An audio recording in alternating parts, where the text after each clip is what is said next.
한영기라고 하는 시인의 독백이라고 하는 시가 있습니다. 그 시의 일부를 들려드리도록 하겠습니다.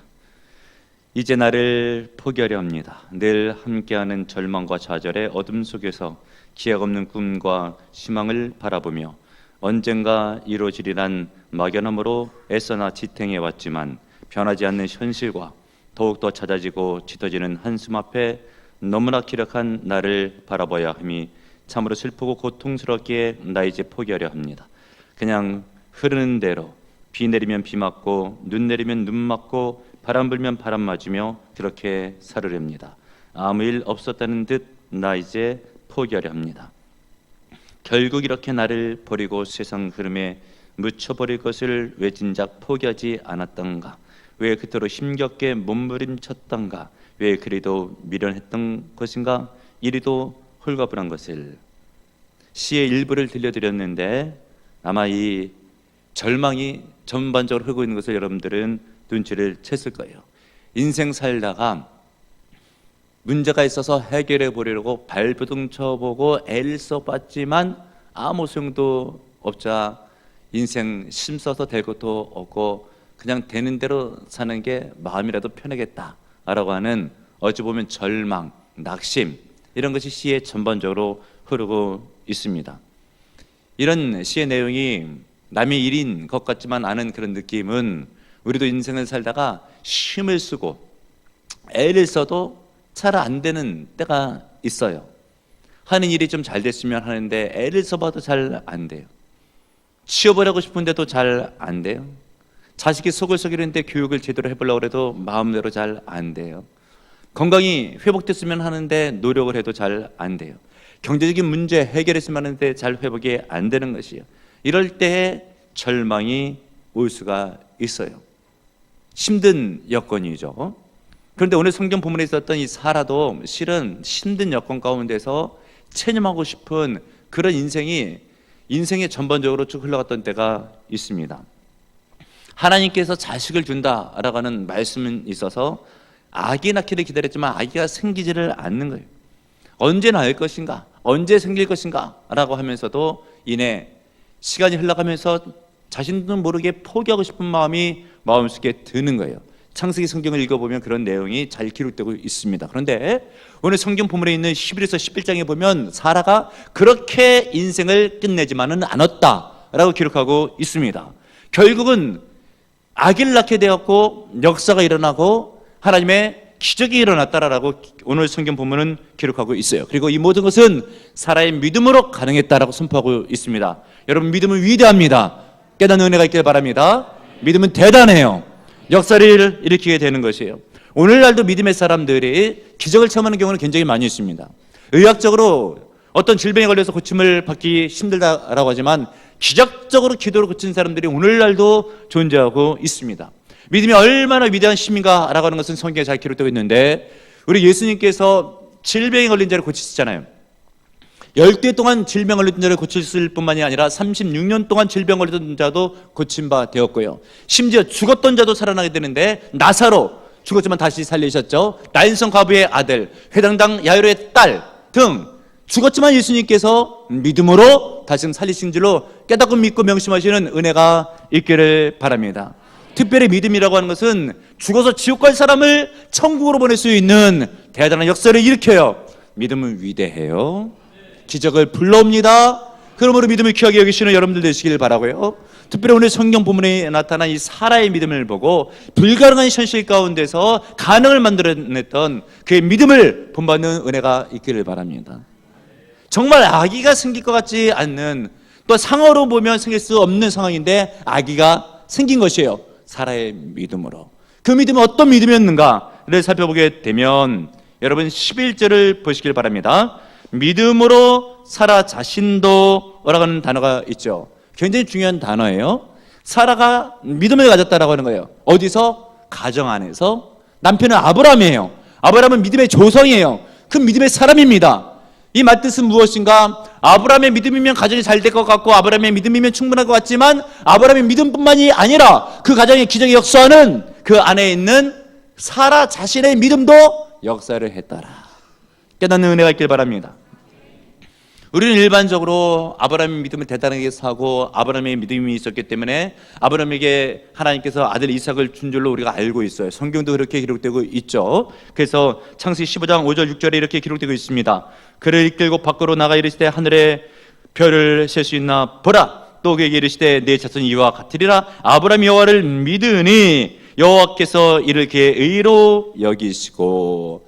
말하자면 자식을 주겠다고 했는데 아브라함이 믿었어요. 하나님께서 그 믿음을 보시고 자녀를 주셨더라라고 기록하고 있는 거예요. 그런데 오늘 성경 본문이 말씀해주고 있는 바는 무엇인가? 아브라함의 믿음 물론 있다. 그 역사로 물론 자식이 생겼다. 그러나 아브라함의 믿음 홀로만의 믿음으로 생긴 것이 아니라 그 가정 안에는 사라도 있었는데 그 사라 자신도 믿음이 있었다. 깨닫는 은혜가 있기를 바랍니다. 11절에 믿음으로 사라 자신도 라고 되어 있어요. 아브라함의 믿음만 역사한 것이 아니라 사라 자신의 믿음도 역사하게 되었더라. 깨닫고 믿는 여러분들 되시길 바랍니다. 이 말은 무엇인가? 아브라함 홀로만 믿음이 있었다고 한다면 그 기적의 역사는 그렇게 일어나지 아니하였을 수도 있다고 하는 말씀이 되는 거예요. 사라에게도 믿음이 있었기 때문에 합력한 믿음으로 대역사는 일어났더라라고 하는 것이죠. 11절을 계속 읽어보게 되면 믿음으로 사라 자신도 나이가 많아 단산하였으나 잉태할 수 있는 쉼을 얻었으니, 사라가 잉태할 수 있는 쉼을 얻은 것은 아브라함의 믿음이라고 물론 성경은 창세기에 말씀해주고 있지만 오늘 11절에 있어서는 사라 자신의 믿음으로 단산했는데 생식 기능이 끊어졌는데 잉태할 수 있는 생식 기능을 다시 얻었더라. 기적이죠. 할머니가 경수가 끊어졌는데 다시 생식 기능이 생겨서 애를 낳는다. 기적 중에 기적입니다. 그런데 이런 기적은 어떻게 가능한 것인가 라고 했을 때 공동체 가운데서 구성원들 가운데 개인이 있으면 그 개인이 본인의 이렇게 할당된 믿음의 몫이 있어요. 그 몫을 잘 감당할 때 이루어지는 일을 깨닫는 여러분들 되시길 바랍니다.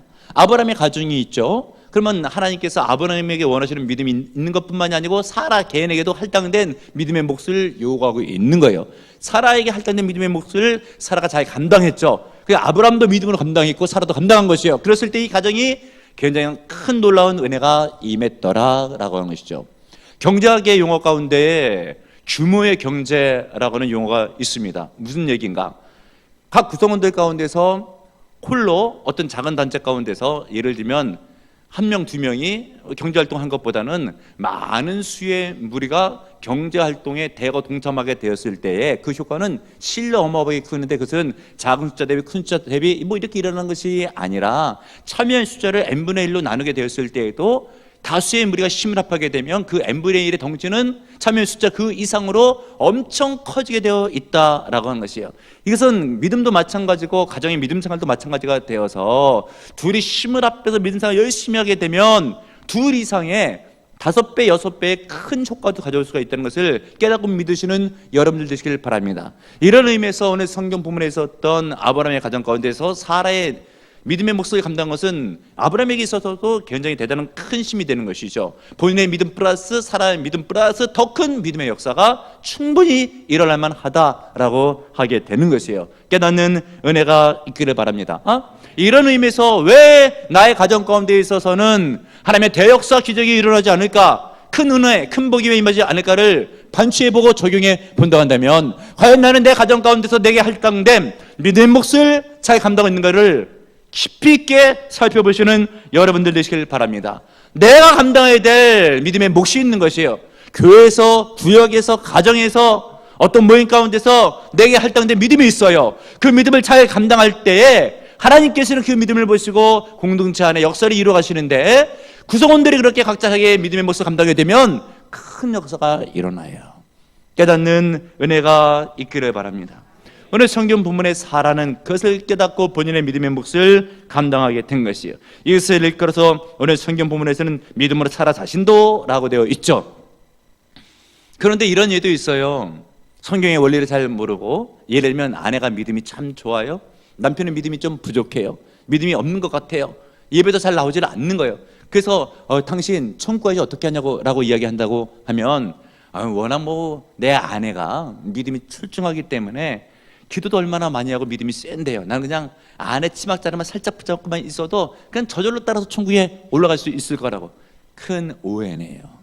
믿음이라고 하는 것은 하나님과의 일대일의 관계성 가운데서 천국도 가고 지옥도 가는 거예요.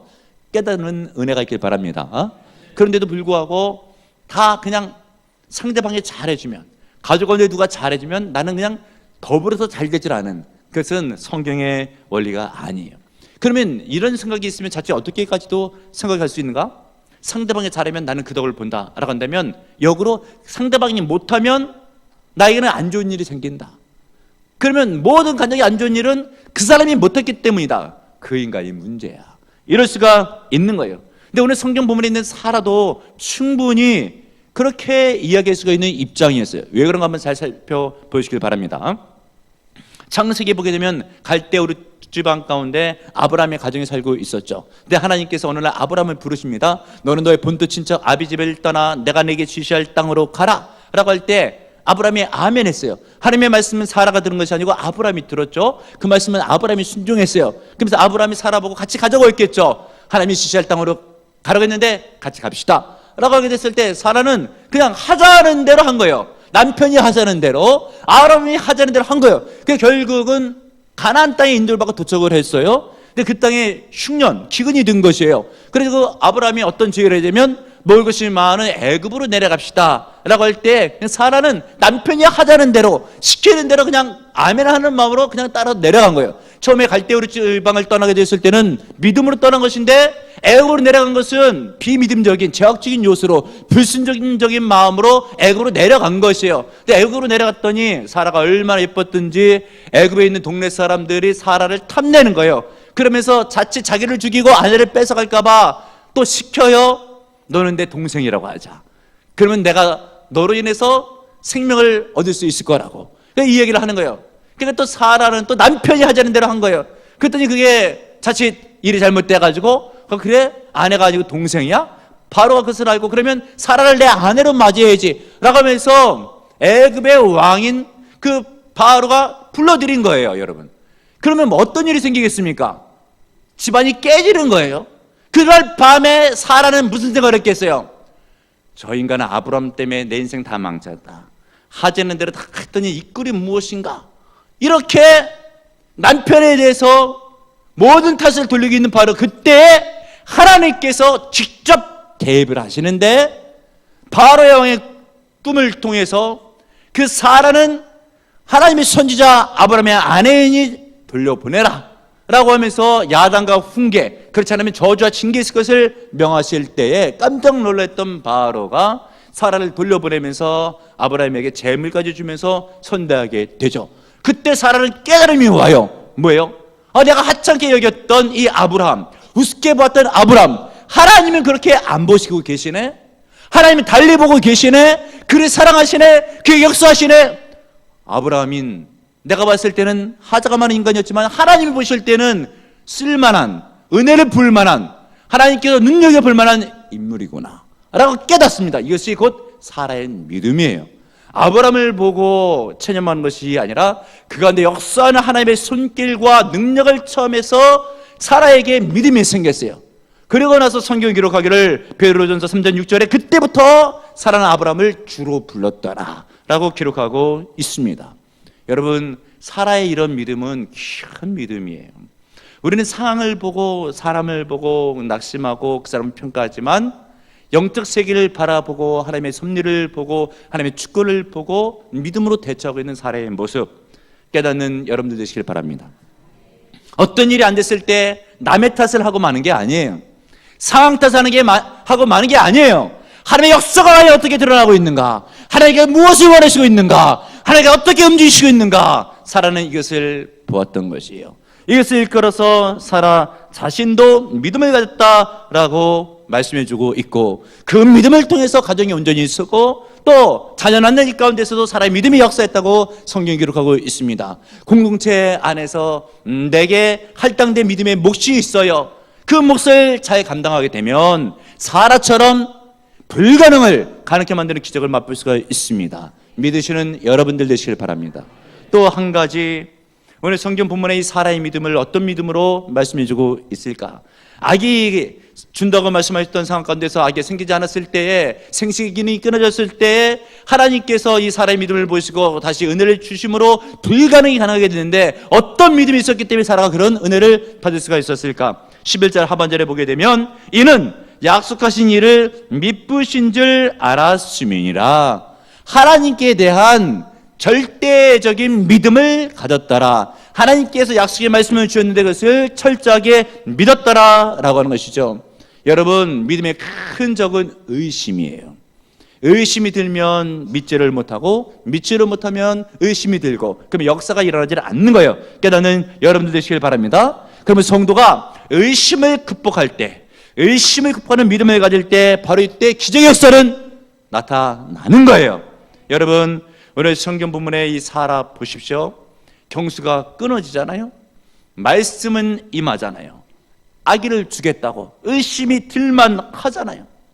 그런데 이 의심으로 그냥 끝났으면 사라는 역사를 일으키지 못한 것이에요. 그런 의미에서 왜 믿음의 역사가 일어나지 않는가를 살펴보게 되면 의심이 큰 적이 될 수가 있어요. 이 의심이라고 하는 것은 여러분 기도의 응답도 가로막습니다. 성경 말씀에 보게 되면 야고보서 1장 6절 이하에 있는 말씀, 오직 믿음으로 구하고 조금도 의심하지 말라. 의심하는 자는 마치 바람에 밀려 유도하는 바닷물결 같으니 이런 사람은 무엇이든지 죽게 얻기를 생각하지 말라.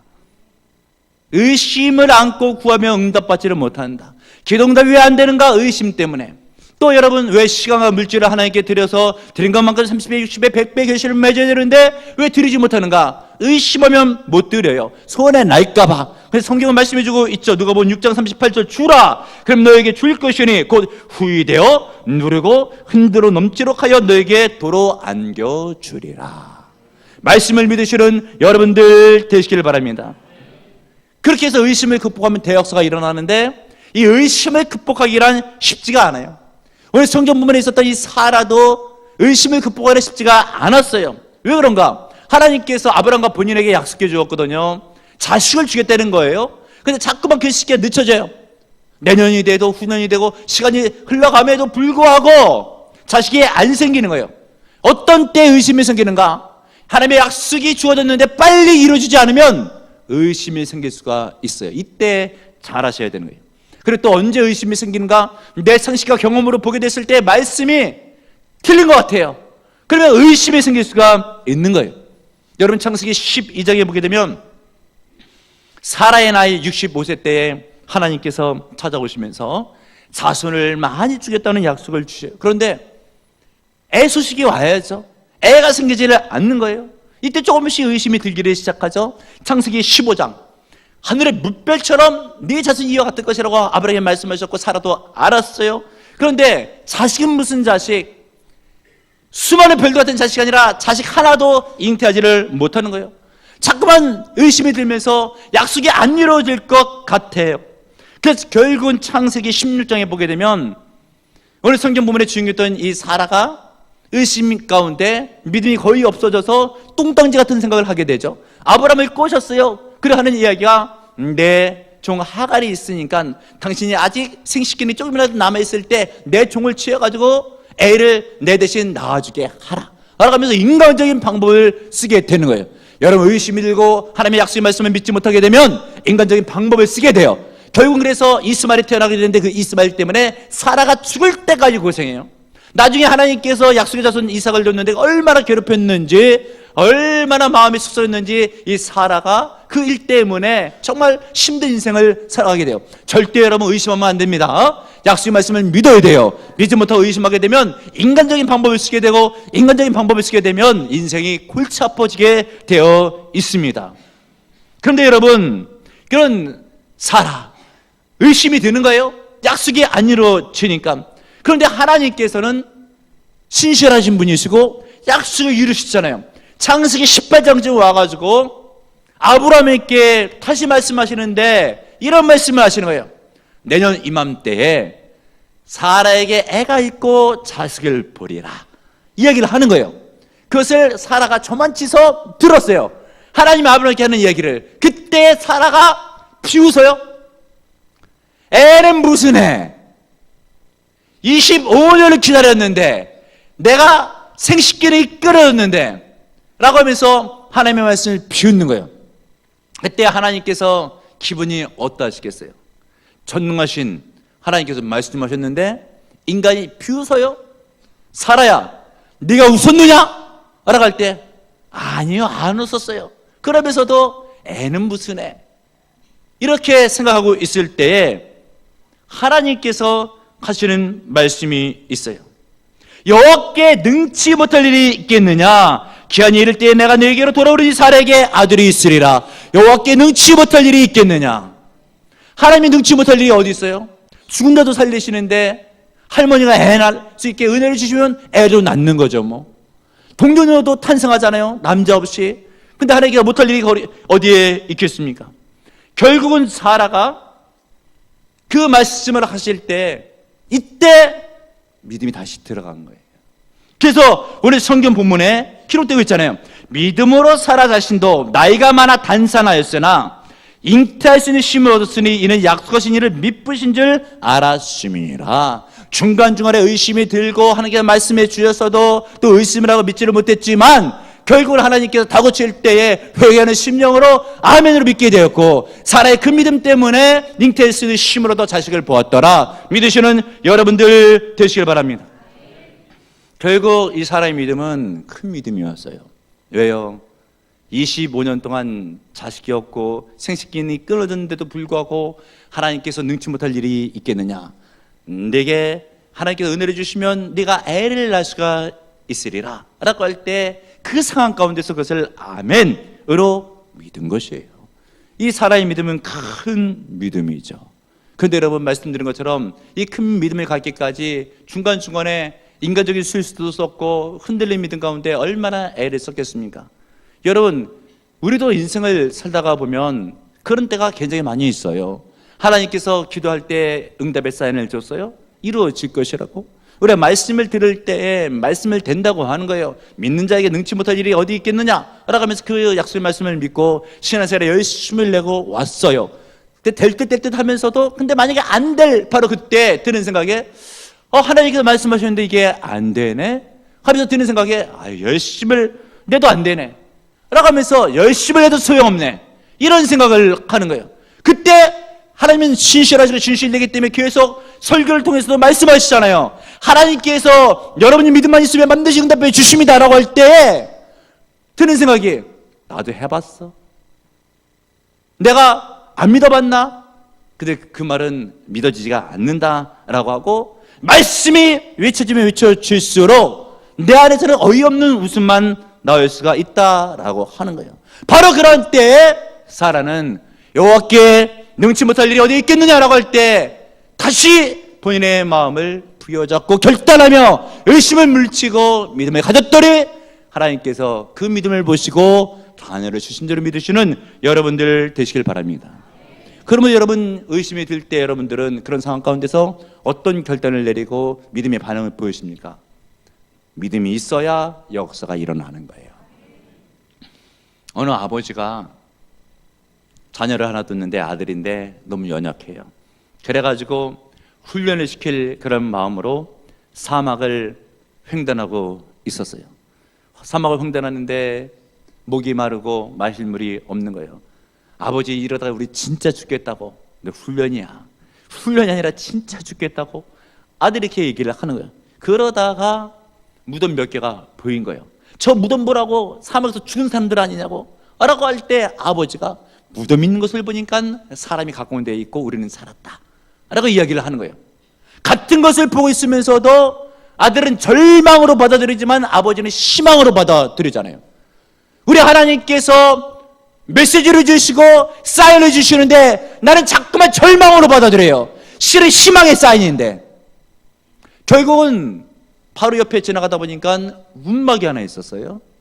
그래서 아버지와 아들하고 들어갔죠. 물이라도 있나 찾아보려고. 그랬더니 주전자 하나가 있는데 그 낡은 주전자에 물이 좀 채워져 있는 거예요.